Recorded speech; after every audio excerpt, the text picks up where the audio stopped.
गुज़िश्ता रोज़ थाना फुलेली की हदूद में एक खबर सोशल मीडिया पर तेज़ी से वायरल हुई, जिसमें दावा किया गया कि बारात की हवाई फायरिंग से एक कमसिन बच्ची जख्मी हो गई।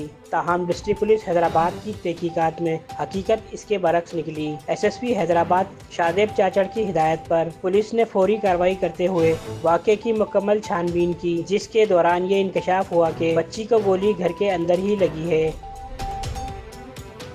पुलिस के मुताबिक बच्ची का सगा चाचा गैर कानूनी पिस्तौल साफ कर रहा था कि अचानक गोली चल गई, जो बच्ची के चेहरे पर जा लगी। पुलिस ने मुलजिम को गिरफ्तार कर लिया, जबकि इसके कब्जे से 30 बोर पिस्तौल भी बरामद कर लिया गया है। कल 1 अप्रैल को रात 8 बजे के करीब ये वाक़या रिपोर्ट हुआ था, जिसके बाद एसएसपी साहब हैदराबाद शादेब चाचड़ सर की डायरेक्शन पे फुलेली पुलिस सिविल हॉस्पिटल गई, जहाँ पे बेबी हरम ज़ेर इलाज थी।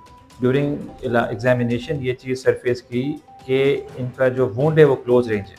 उसके बाद हमारी इन्वेस्टिगेशन इस साइड पे एंगल पे चली गई कि ये क्लोज रेंज है तो कोई दूसरा इसमें मामला है। तो इसमें फिर हम जब गए प्लेस ऑफ इंसिडेंट पे, वहाँ पे इनकी फैमिली को इंटरोगेट किया, तो वहाँ से ये चीज़ सामने आई कि ये जो इंसिडेंट है ये हवाई फायरिंग के थ्रू नहीं है।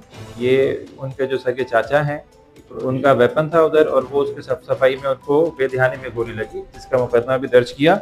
इसके अलावा जो इनका प्लेस ऑफ इंसिडेंट ये बता रहे थे कि जो छत पे ये बच्चे खेल रहे थे, वहाँ पे भी जाके हमने चेक किया, तो वहाँ की जो छत की सिर्फ बाउंड्री है वो ही 5 फुट की है, तो which is also an indication कि ये हवाई फायरिंग के थ्रू नहीं, क्लोज रेंज शॉट की वजह से मसला हुआ। असला बताइए, कानूनी था या गैर कानूनी था, और बात कौन कौन सी लगाई जाएंगी?